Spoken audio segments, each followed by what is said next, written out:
Yeah, but they're pretty decent targets to work on when you're kind of looking at the lane where they're going for here. They will bring out the Terrorblade. That's one of Dream's favorites. That's also one of Watson's favorites.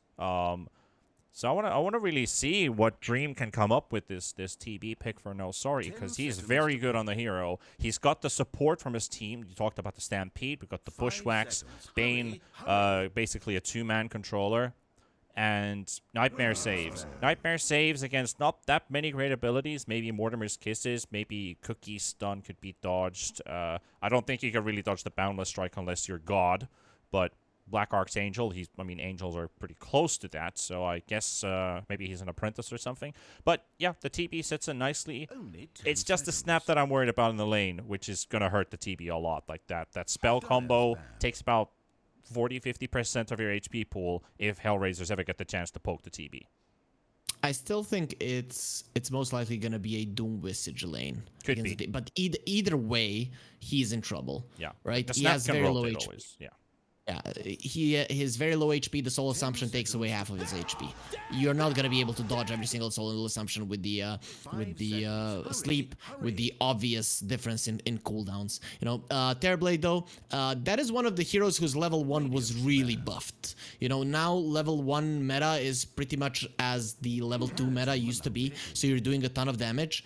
Still, I think you pop the meta and they just run it, you use Soul Assumption and you're not able to do anything. So I like the heroes that are with the Terrorblade because he thrives in lineups where he can be repositioned. The Stampede allows you to do that. And when he has a lot of stuns from his teammates. Again, they have that as well. But the thing is, surviving, especially the laning phase, is something that's gonna be a challenge for him. Here for HellRaisers, though, I want to see a frontliner, someone that is fat. You know, someone that can stay in front. If this is a Monkey King 1, I always want to have something that stays in front, and then when people go on him, there's a Wukong's command waiting for you, kind of a re-engage. Because you have the Snapfire to help him get out of the Centaur Stomp into the Sharpshooter. So usually those two are really good to deal with fat heroes, but when you have a Hoodwink or a Force Staff or something along those lines, that doesn't really work as well as you would like to. So that's why I'd like something a bit fatter. You know, if HellRaisers are just running in against a lineup that is very good if you get really close to each other, the Bushwhack, the Hoof Stomp, it's gonna be a tough game to play. All right. Yeah, that's a mouthful, Harry. That's a lot of stuff to chew for sure. A lot of great ideas. I do love this Zeus ban though. When it comes to the TB, one of the big counters to the Terrorblade is the Zeus pick. So HellRaisers could have still flexed around their lanes in order to get that Zeus into the mid lane and really pay a nuisance to the TB. But HellRaisers are going to make a decision right now. And they're still kind of not telling us where they want to put these because Monkey King, Visage, Pango, Snapfire, you can flex all of these heroes from core to support. And then you got the Doom between the 3 and the 4. Maybe the good old carry Doom, but I don't think that lasted for too long. So there's a lot of options on the table for HellRaisers. And NoSorry is just going to have to go for it at this point. And you know, we might see lane swaps. We might just have different roles depending on what NoSorry wants to pick. They're going to come up with the Invoker. So very intuitive drafts on both sides. Yep. I still think, it's going to be the Visage Doom offlane. You know, we've seen it a few times already in the Eastern European DPC. I'm not sure if it's more in Division 1 or 2, but we have seen it quite a lot in third-party tournaments as well, in the D2C. So they definitely like this combo, not only in this region, but in this region as well. Invoker comes out again. We've seen some lackings of the hero in terms of damage. NoSorry in this game, they have the damage to bring down one hero, especially if the Invoker, let's say, would go for the Sunstrike build or for the Exort build. But I'm not sure what happens when HellRaisers just use the Rolling Thunder. If they catch the Centaur, he can't get the Stampede off. What do you do if you're NoSorry? So that is my main concern for their lineup. I'm heavily feeling a Quaswex Invoker when you have the TB. TB is going to be your main source of damage. That's also going to put them in a prime spot for being doomed time and time again. That's Gilger's job this game. If that's going to be an Exort Invoker, I would consider even dooming the Invoker and just kind of kill everybody and leave TB for last, because what is he going to do if he's only got the Sunder up? Like, of course he's going to be scary. He hits up for a lot of damage, but we have a Pango. We can just disarm the guy. We don't worry about it. We've got stuns on the Snap. We've got stuns on the Monkey King. We've got stuns on the Visage. So yeah, HellRaisers have a very good looking draft, and NoSorry are going to have to, I think they just have to find the better edge in those team fights, because we've already seen how strong they can be in the laning stage. If they can just handle out those team fights into their advantage, shutting down HellRaisers, dodging abilities, and basically just killing the Doom time. 16 seconds is the time you need to live through. NoSorry will be given an edge. The HellRaisers have a good draft. Yeah, they definitely do. The one problem that HellRaisers could run into in this game is that they're lacking the damage to kill the Centaur. Right? You look at these heroes and like, okay, they can kill him, definitely. Sure, if they throw out the Doom, he will die. But if you throw out the Doom and you kill only the Centaur, the enemies reset. You are not gonna be having a good time. So as I said, what I'm not liking, or what I'm kind of afraid for them, is that you start lacking damage, your Monkey King comes to a fight once or twice, he makes a mistake and he dies, it's gonna be a problem, and then the TB suddenly is too powerful. So HellRaisers, I think that they have a chance in this game to start crushing their opponents from start to finish. They do well in the mid lane, they should do well in the bottom lane. Monkey King, if they don't make any big mistakes, should be doing well in the top lane, and if that's the case, they have this lineup that can just continue running in. As I said, NoSorry, they have the Tornado, they have the Centaur Stomp, the Bushwhack to actually keep the enemies away, but if HellRaisers have better vision, all of that kind of goes down the drain. Early pause here as well with a 5-man smoke coming in from HellRaisers. NoSorry, all of their heroes are not smoked. They did not smoke from the fountain, so this will not actually give them any information about HellRaisers ganking up on them unless they hold this high ground position with 4 heroes. And you got the lone Centaur in the top lane. He's already on a dewarding mission here. Well, camp blocking mission, more like it. Let's put it that way. There's no wards to be placed down yet. Get rid of the easy camp. Have the control on the hard camp. Maybe put an ops ward or hold on to it for a little bit longer. But go try is given by Yawn. So let's see what happens. Charging onto the high ground from the low ground position is HellRaisers, and Black Archangel going to get hit by the Boundless Strike. And there's the cookie fall off from Gilgear. Needs to get ahead, but there's not enough slows. The only thing is going to be helping them is Rabel coming in from the other side. And Black Archangel, Brain Snap, and hey, ain't that a bit of a lag call? But even Rabel's like, yep, that just happened. Dream disconnected, coming back into the game simultaneously. We know this guy's already dead, so Harry, you had something on your mind. Yeah, I mean, Terrorblade now can die quite easily, and I would really like to see HellRaisers be manly and say, no, we're not gonna kill him. Let him because, go. Well, I mean, they don't have the stuns. They don't have the stuns right now, so he's in. They're good people. That's what it is, Panda. So, now, okay, Panda, you said you like the HellRaisers draft. You see them take first blood. Do you now have the courage to actually call out who's gonna win, or are you gonna be a scaredy cat once again? Scaredy cat. I don't know if they kill the TB. That's gonna be looking like a 1-1 to me. But let's see if this TB does end up falling. Dream. 80 HP. I guess I'm gonna have to say NoSorry. He's looking hot, but I'm gonna go with the HellRaisers draft. I mean, They have been reinvigorated after that loss against NoSorry. I was expecting a 3-game series out of this anyway, so might as well happen now. But, you know, anything can happen. NoSorry looked pretty convincing in game number 1. Might be a 2-0 if this TB doesn't get a game. It's definitely looking very good for HellRaisers. But if he does end up stomping them in the late game or even in the mid-game areas, but it's honestly, you just don't have a specific timing on NoSorry. Every team fight can really dictate on who has the better edge in this game. True, but at least one thing that I saw in the previous game, that the mid lane, Rabel did really well against Manic. If that happens in this game as well, I think NoSorry might not even be allowed to play the game. They're gonna have some damage issues. Ideally, the Centaur wants to go for a Vanguard, for a Hood, not rush a Blink Dagger. And if that would happen and you lose your mid lane, you're gonna have no one to make plays. So that's why yeah, okay, again, we have a disconnect, but that just allows us to talk more and to entertain our viewers who are very happy that the games are paused so they can listen to our beautiful voices even longer Yeah. throughout the series. But yeah, I think HellRaisers, this game, they don't, as I mentioned, they don't allow NoSorry to play the game. There's gonna be a lot of diving, maybe some mistakes in those dives, but I think NoSorry are gonna be in a lot of trouble, especially if that mid lane needs to go well. We're gonna have to look at Manic. If he doesn't do well in the lane, it's gonna be hell to pay. I mean, we're all in for a good evening of fun. It is Friday afternoon. I mean, people, you're doing whatever you're doing right now. Hopefully, you're doing things that you like to do and having a lot of fun. I'm a very empathetic man, so I might not be the best with memes and jokes and fun, but I'm here to tell you, people, we've missed Eastern European DPC, and we're just glad to be back here. This is coming straight down from the bottom of my heart. Like, doesn't matter if it's Division 1, doesn't matter if it's Division 2.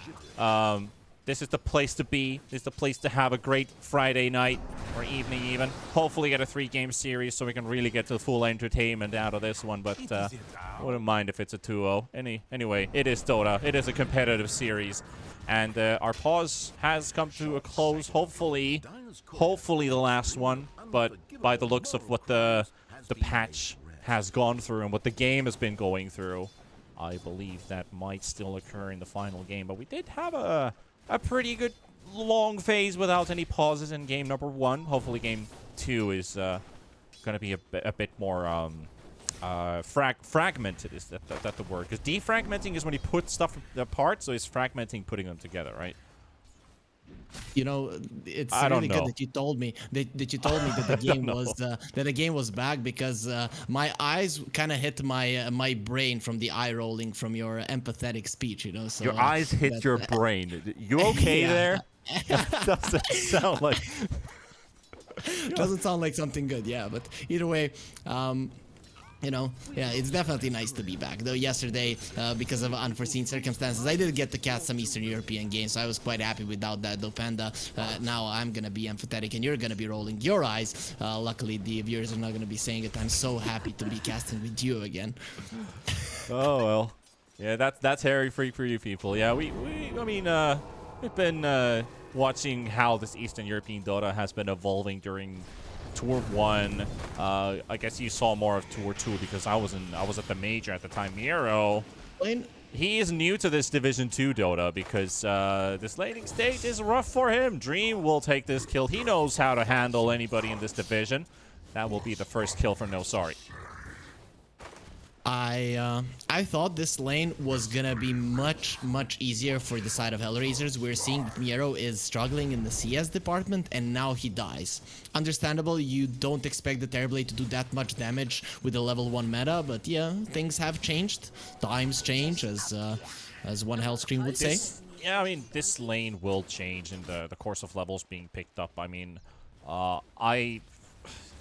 I see TP having an alright time. Like, what do these two heroes do? What does a Doom support really do against a TP with a lot of movement speed? Like, you need to use Scorched Earth with Grave Chill to get a bit of tick damage, and that the TP doesn't run away. You have Refraction, which is going to slow you down, so that kind of, you know, counteracts each other's. And then we talk about the amount of damage you're going to be applying. It has to be Soul Assumption. But TB isn't going to be doing that unless he has Metamorph up, so then you don't really get the benefit of Soul Assumption. That's why I wanted to see the Snapfire in this lane, but you're still not going to get a reasonably good combo out of this unless you have Doom 5, and I don't think Doom 5 is going to help you at all in this lane for the Monkey King. That's just kind of like, well, Centaur, have a lane for yourself if we put Doom in here. So I just feel NoSorry just has the better lanes. While we were talking about the Terrorblade, last year was having a walk of shame towards the base there. So he got really low. Now he's struggling in terms of CS, and he had to walk to the base. Something that you very rarely see on Centaurs is picking up the boots early. Usually you just rush the Vanguard, and when you're playing against the Monkey, it seems that he just can't take it. So there was a play, maybe level 1 and level 2 for NoSorry to harass the Monkey King, and with that secure the lane. It did not work out. So this Centaur is gonna be suffering now throughout the entirety of the laning stage. Talked about the Pango mid lane. He's actually had a pretty decent time. 26 CS against the 27 on the Invoker. So Rabel has been doing a great job. getting towards that level 6. Has the capability of farming this easy camp. He's got the spells for it. He's got the damage for it. Is also very, very nice for him. Invoker going for the Midas build again with the Quas Wex on this guy. So, team fight setups. That goes nicely with the Hoodwink and the Centaur. And he's going to make his rotation to the top lane. Let's see if this one pays off. Watson deep under the tower, though.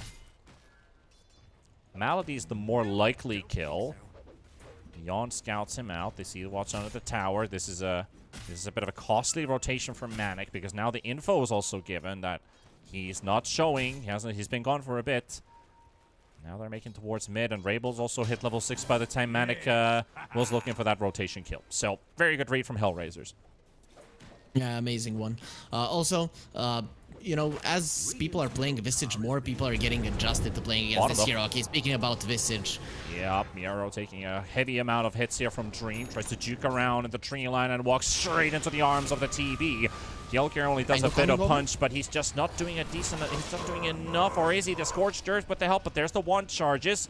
Rolling Thunder not used because the Nightmare will cancel him out, and Dream still running away from Gilgir. And here comes the Pangolier. Rabel on the hunt for Dream. He wants some Terrorblade blood for himself. Now just needs to connect with the Swashbuckle, and he will miss the Rolling Thunder and the Swashbuckle. And there's the tip from Manic to Dream. Well played, my friend. You kept the TB alive. Beautiful play. Is able to keep himself up. And that's both mid laners missing their rotations. This is... NoSorry played this bottom lane so well. Gilgir might go down. He's dead. Easy catch here. Black Archangel connecting onto Yon's Bushwhack, so they're the ones getting the kill. Rabel is still spending time in this bot lane. It was an Arcane Rune Rolling Thunder, so he's gonna have it right away. But still, that rotation is pretty costly for him. You know, when the Invoker rotated, the Pango secured himself a bit of an advantage, and now that advantage is gone.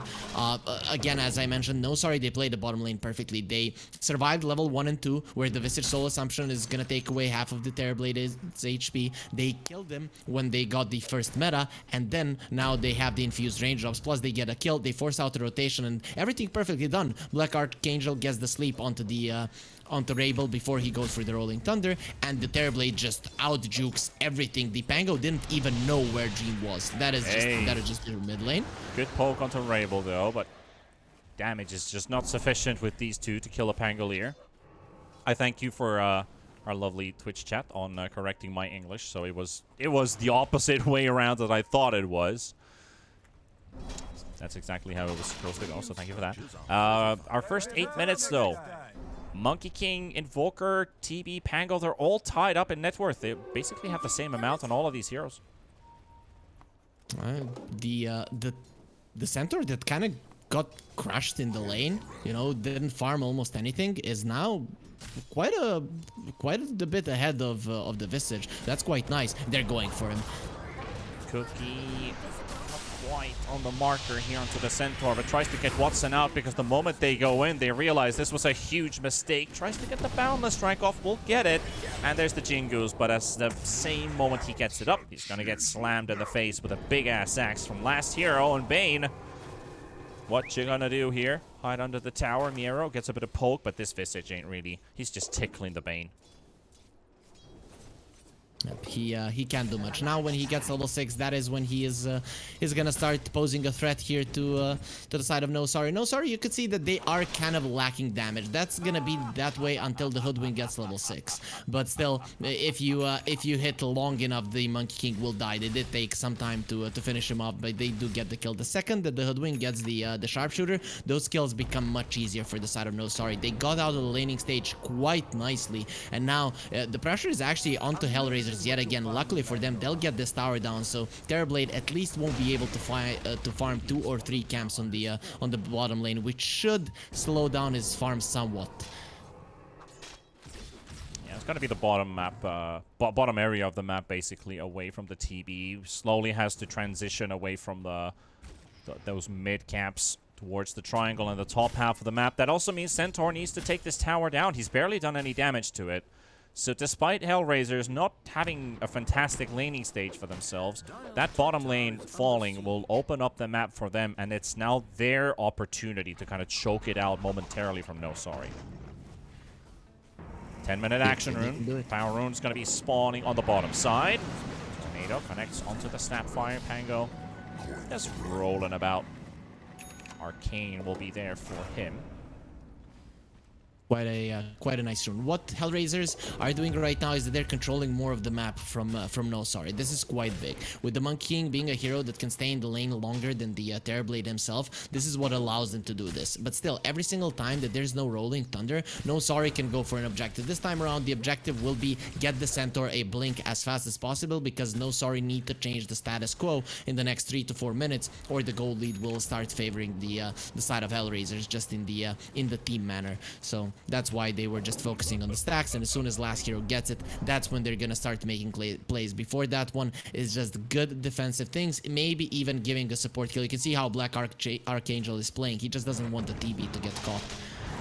Well, Tornado does connect onto the Pangolier, and this time the jump there from the Bushwhack, but the very nice follow-up. Despite the cookie save from Melody, Sharpshooter on point, Yond will be able to take down Rabel.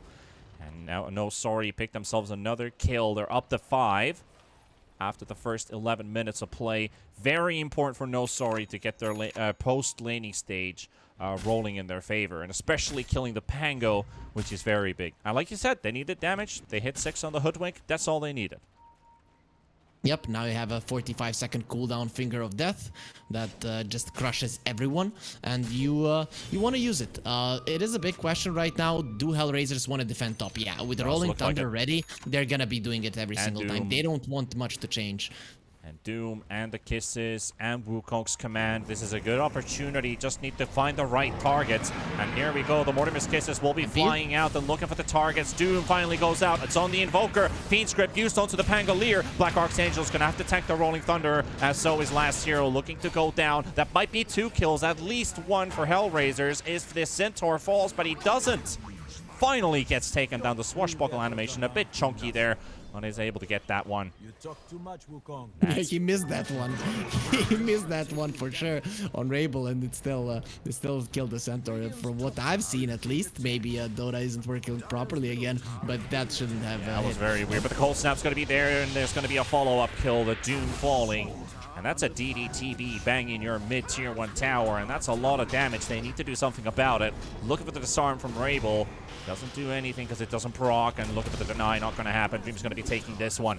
TB up to 5,700 on net worth. Double stuns coming flying out, and another Rolling Thunder from the Pango. And goes in, but the right clicks are too much to deal with, and he's going to go down. Watson might be able to take down Black Archangel, but they lost the Pango. They're going to be losing another one. The cookie save does come out on Visage, able to get a bit of distance, but no life for him. There's no life to cling on to. Even the familiars, 1, 2, and look at the amount of money this team is getting. They're already 2K ahead, 6,500 TP.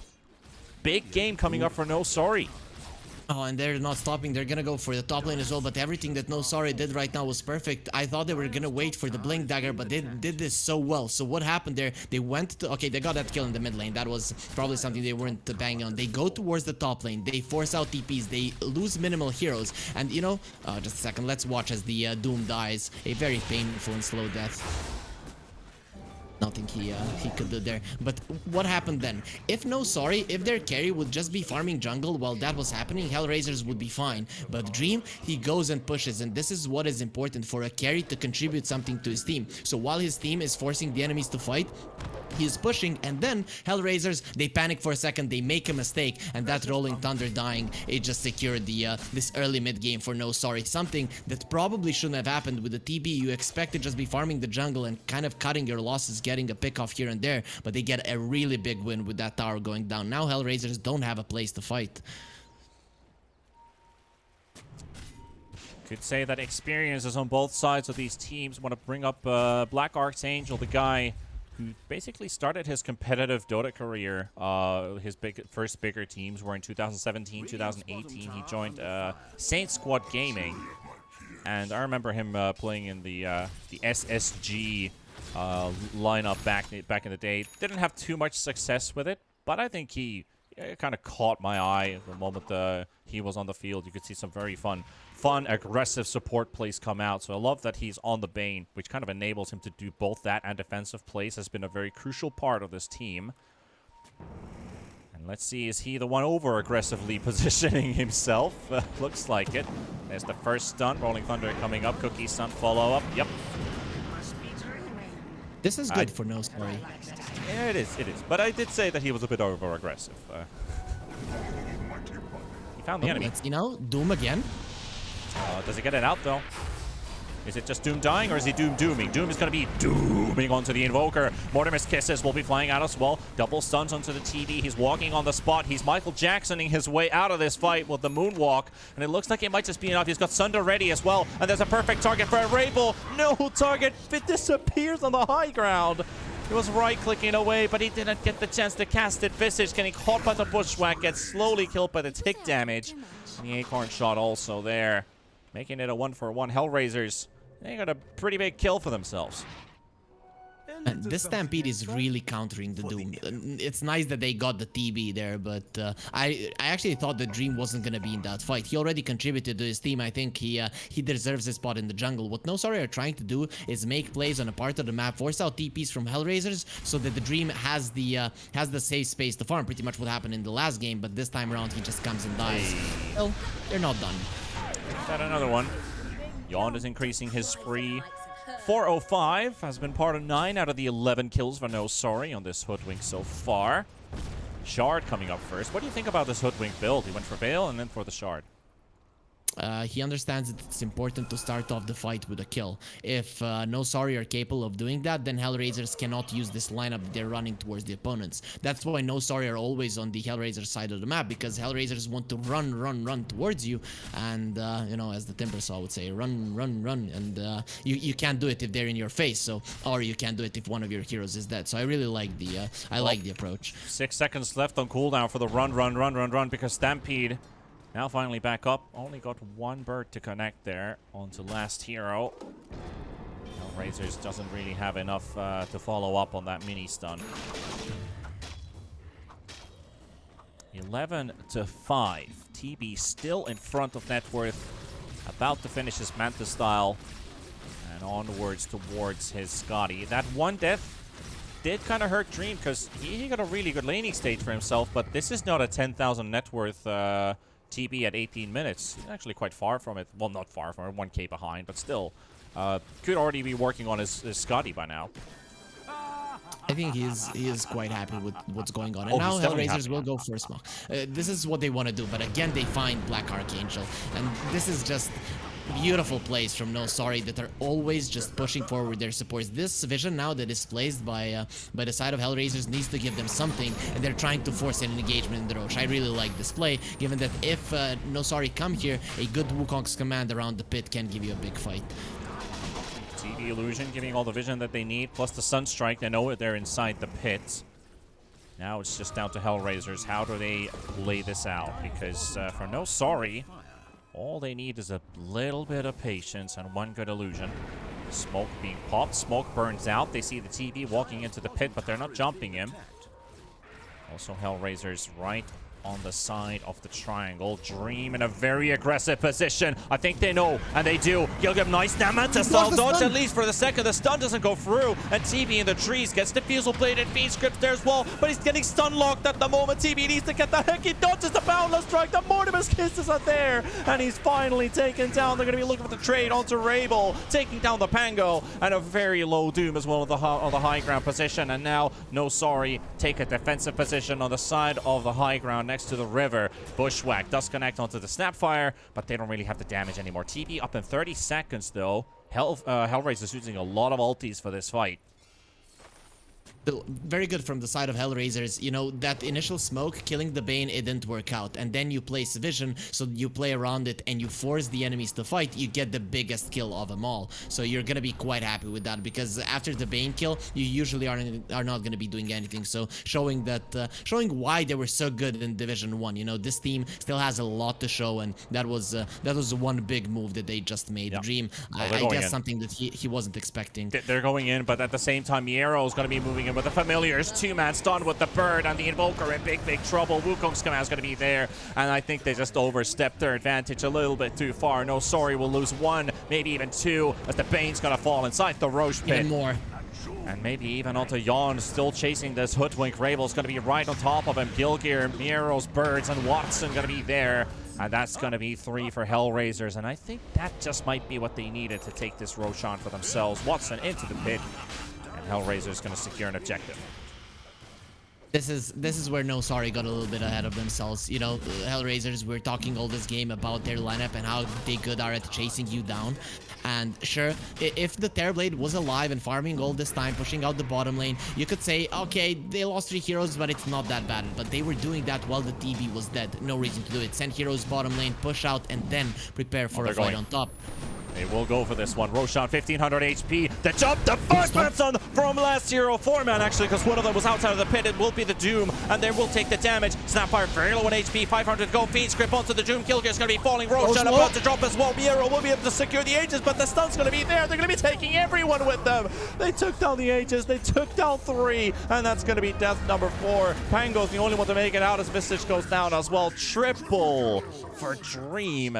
And NoSorry are feeling very happy with that. And that's going to be maybe even the full team. They sacked the Centaur. Black Archangel all by himself. Well, he's got Dream coming in from the side. TV here to back up with the right clicks. Is the punch going to be enough? 1, 2. Oh, 37 HP steeping out.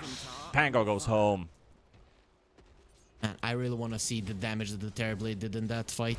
4.6k. He was ripping them apart, constantly attacking. Yep. This is what happens when the TB is allowed to attack. This is why HellRaisers are constantly trying to force things out, because they understand with the laning phase going the way it did, in the early mid game, the Terrorblade taking those towers early on, it is a problem, something that they won't be able to deal with once the TB has all of his items. So they're forcing things, but at some point, you remember you said at the start, NoSorry can always win a fight. They have the stuns, they have the damage. They just need to get the right initiation. That's the perfect initiation. When all of them are clumped up in the pit, they all get hoof stomped. At that point, the fight was already done for HellRaisers. I think they understood at that point just what was going to happen to them.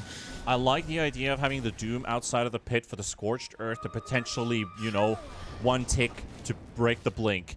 But Centaur able to get that 4-man stun inside the Roche pit. That's like, you couldn't ask for more. You're telling last hero, blink stun 1 guy, great. Blink stun 2 guys, wow. You get more than 3, you're a god. And they're all inside the pit, so it just doesn't get better than that.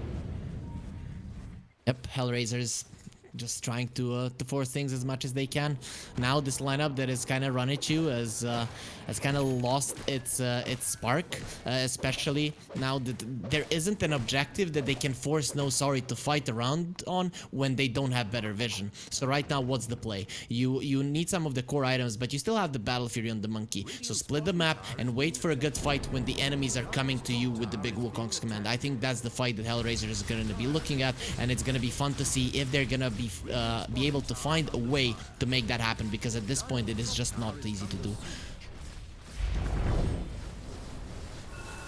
Freshly popped Metamorph with Alacrity. Ooh, yeah. Feels good to be a TV player when you've got those buffs up. Tower trade by the looks of it. Can they get this tier 2 though? Because I feel like HellRaisers are they're running a bit short on this one. They're afraid to take this one. They've already lost their tier 2. They could TP to the tower at any moment. They are smoking right under the outpost, but did they see this one? Last hero in the front, TP's coming in, Gilger on the high ground, Miero's going to be popped, and Manic's going to be right there with the Ghost Walk. They will get the catch on the Visage, and there's last hero. that was a lot of damage from the Sharpshooter, followed up into the stun. We kind of have a similar way the game is playing out as in the last one. HellRaisers, though, this time around, they're not that far behind.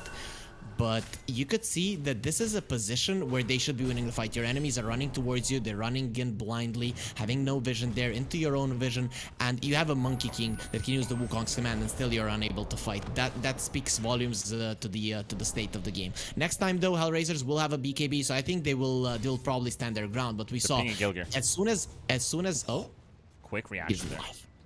As soon as you lose one hero on HellRaisers, it's go time. You need to get yourself out of that there. That's where the Stampede comes in. It's ideal to save yourself from the Doom, but if you get one kill, it could be the spell that gives NoSorry the edge to clean things up.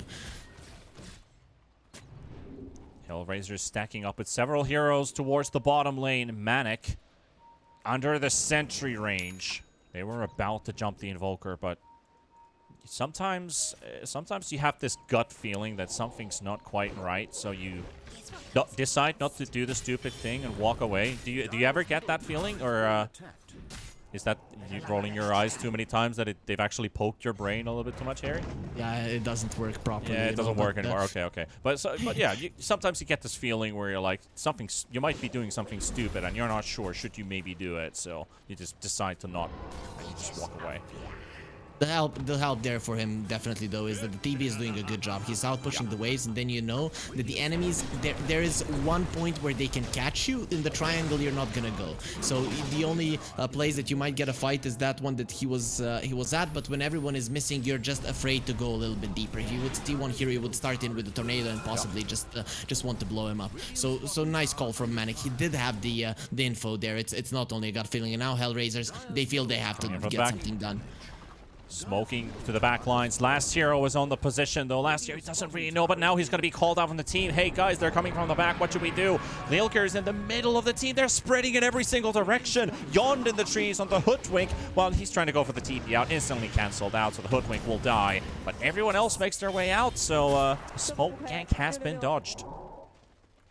Just very easy to get away from that one. HellRaisers need to push out lanes right now and fight when there's no stampede. That is your only way that you're gonna take a big team fight, because every single time you go for plays like this, the Terrorblade is getting bigger and bigger, and you're not gonna be getting a big fight going your way. There is a way that you get a perfect initiation, but you don't have those kind of heroes. You know, a good Boundless Strike into a good Cookie, not something that you see too often. So the thing you have to do is play around that Stampede, get the Doom off when the Stampede is off cooldown, and that is when you should fight. So HellRaisers, do they have another smoke ready on them? It seems like the answer will be no. So that makes things... okay, that's well, at least on HellRaiser's side. NoSorry doesn't have one. Only the Hoodwink has one in his inventory, but at least that's ready to go. So both teams have one smoke available. You can see that NoSorry are aware of this. They're playing the other side of the map to where they're expecting HellRaisers to go.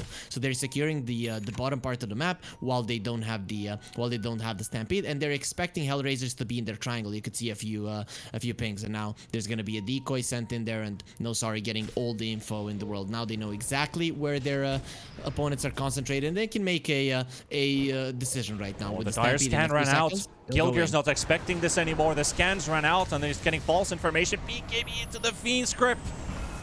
He might live, but that's a costly one. The Sharpshooter flies through. Black Archangel trying to live a bit longer with the Mortimer's Kisses on top of him, but the Nightmare runs out eventually from the tick damage, and he will die.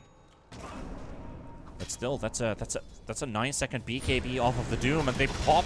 What the heck? They just get a beautiful jump. Last hero once again with a Centaur, making some crazy plays. Dream with a BKB. That's hero down. Kilger will fall as well, and that's going to be a 4 versus 4 fight as Black Archangel, he buys his way back in, and it's the Wraith Pact in the middle. Didn't take much of a nerf. Now it's 4 hits to break instead of 5. And that is pretty much enough to keep them away. Beautiful blink stun again from last hero, but as soon as the Centaur falls, they're like, well, we don't have a way to reinitiate, so we're going to have to find another way for it. Bane going to get jumped on in the river, and coming in from the river side, it's going to be the Familiars finishing him off. Miero takes this kill. There's the Vistal, and here we go. They're going to stampede in. Dream finding Malady, but he wants to pick her target. He's going to get Boundless struck from the side as well. Rabel, last hero going for the stun once again. He bought back into this one. They're going to be taking down the Pango dropping low, but they're going to be taking down him as well, and Miero falls from Manic. And that's going to be 4 down again. NoSorry still finding the options and finding the right tools to win this fight for themselves. And now they could just go and force out the buybacks off of HellRaisers, because they put a lot in this one. This is a heavy investment. They've got some kind of banker sense, Harry. The Centaur is winning them the game with the Stampede. I like that they doomed him, for sure. Like you said that the Centaur is weaker than the CM. I don't think that's a diss to a CM or a Centaur, because the He's Centaur stronger than the CM that's not in the game. yeah, for sure. So either way. I agree. Gilger is also trying to role play last hero, but it doesn't work out. He's not in stun range. TB though in trouble. Does have a BKB in 4, but gets the Sunder off, and that's going to be on the Monkey King, and the Mischief dodge. Very, very nice dodge. Does take the debuff on him, but the damage doesn't go through. Malady tries to slow down Dream. BKB ready on TB. Melee Rax about to fall. Alacrity on this TB does a lot of work. Bushwhack doesn't quite connect. Here's the Wraith Pack. Artemis Kisses. Soul Assumption. A lot of burn damage onto the TV. He's going to have to run away. But Watson comes in with a stun. Going to go with the Wukong's command. Then he takes out, but the BKB's going to be popped. Dream is going to walk out. He's going to TP away as well. And as Skillgear finds him, there's no Doom. There's no way he can cancel it. He's out. It's time to chase. 10 seconds until the Stampede. There is no metamorphosis, and you can see that they're desperate. HellRaisers. They know they have to go for this one. And absolute full commitment. They want something, but what are you getting? You got a Doom tangling inside the tree, and the Stampede to safety. Just making sure. Last year, turning around even. They're like, hey, let's actually fight. But they're a bit too far away to actually land any spells. So they take the high ground position. They've got the Roche Pit dewarded. Or at least all of these illusions falling. Another Hoodwink illusion in the front. That's the decoy, though. But still, yeah. Great escape. There is a chance now for HellRaisers to force a fight around the Roche when there is no Stampede. That's 60-second downtime. That's a really small window to actually make use of, especially when NoSorry are controlling more of the map. They go for a smoke. They want to be the ones that are having better vision during the downtime of the Rolling Thunder. If they get a win of a fight now, this game is just done. HellRaisers are going to be so much. The TV illusion bait into the arms of Manic, and again BKB Fiend's Grip and the right clicks. Doom is down, Doom is dead. Now chasing onto the Visage as well. Last year it doesn't quite get the stun because of the cookie. And Miro still being chased up for 800 HP remaining. Manic is going to be there. Rolling Thunder to buy some time. Rabel tries to get his buddy back to safety, and Dream does not take down Malady. Not enough right clicks. No crits from the Crystalist, but the buildings are about to fall nevertheless. No Rolling Thunder. This is the difference, you know. Without the Rolling Thunder, HellRaisers can't fight, and with the Stampede, NoSorry cannot lose a fight. And even when they don't have it, there is a good chance that they're gonna be winning it. I really like the move from them right now because they knew there was a downtime where HellRaisers could make their move, but there was also those 10-15 seconds before the Rolling Thunder, so that is when HellRaisers are not gonna be wanting the fight, and they use that small window to get themselves ahead. Now, if the Roche goes in their hands, it's gonna be problematic. So HellRaisers, they have only one play right now. Smoke and go fight. Rolling Thunder in 20 seconds. They're probably not gonna have it, but they don't have another choice. So here it goes. It is a lag call again. They have had a plenty amount of disconnects and a lot of lag issues on the side of NoSorry. This is the moment where you have to be super careful. Do we disconnect from the game because of the reconnect bug also still looming in the air? So don't want to end up getting dropped out of the game and lose it there. They're all staying on the server. Most importantly. Smoke up. What do they do? I mean, Gilger just has to be the better last hero. He has to be the better Centaur with that Blink War Stump. Doom the Centaur. You have to doom the Centaur. Yeah, if the Stampede comes out and NoSorry resets, you will lose the fight after that. Yeah, well, the Blink Stun goes onto the Hoodwink, and he's going to tank this gank. And now look at that Tornado, does beautifully. And now also Watson coming in from the side. Wukong's command's going to be there. Dream's going to be taking the Aegis though. TV inside the pit, he needs to get out, and he will. The Stampede's going to be leading him away to safety. And HR, they're left empty-handed. We might have killed the Hoodwink. The Hoodwink bought back just to toy with us. Twice? He's rolling around in circle. They're missing every single stun. I know the server is lagging a little bit and a tiny bit of stuttering here and there, but this Hoodwink's just dodging everything except for now. Just get clumped on, stacked upon. They took the Aegis. They took the Shard. NoSorry is feeling so good right now after that. They're feeling amazing. Right now, HellRaisers, with at least killing the Hoodwink, they still have a play. So the play right now is secure the bottom part of the map before the enemies get there. If NoSorry secure the triangle, the game is just over positioning-wise. So you need to be ready there to fight. You know that NoSorry are not gonna be coming to the top lane unless you know they're farming their. Okay, Gilger. Just walked onto an Invis TV into the Fiend's Grip. Bane just happened to be in the right place at the right time. Rabel's got no mana. They're a bit too far away, though. The Invoker looking for the chase. Watson. Wukong's in 4. BKB in 10. They could fight this, but it's going to be a very hard one. They really need to nail it. I guess that's what we're kind of suspecting, that NoSorry just steps the gas on and forgets where they are, but they don't. Nice This is why this is why you want to set up the triangle. This is why, I mean, it's hard for HellRaisers. I kind of understand these moves, because if you set up the triangle, NoSorry pushes in the top lane, and then they go into the triangle, so they can always make a play. But given that your tier 4s are full, you kind of have a long time to work with to at least delay the timing of the Aegis. So HellRaisers, they did lose the Doom, but they're still going to be able to set that triangle there. You have to protect this tier 2 with your lives. If that goes away, it's just going to be way too easy to constantly poke with illusions, and NoSorry don't even have to give you a fight. Obviously they're gonna go for it because they're stronger, but they're not gonna be needing to do it. With Terrorblade always being in front, you have to find a wraparound.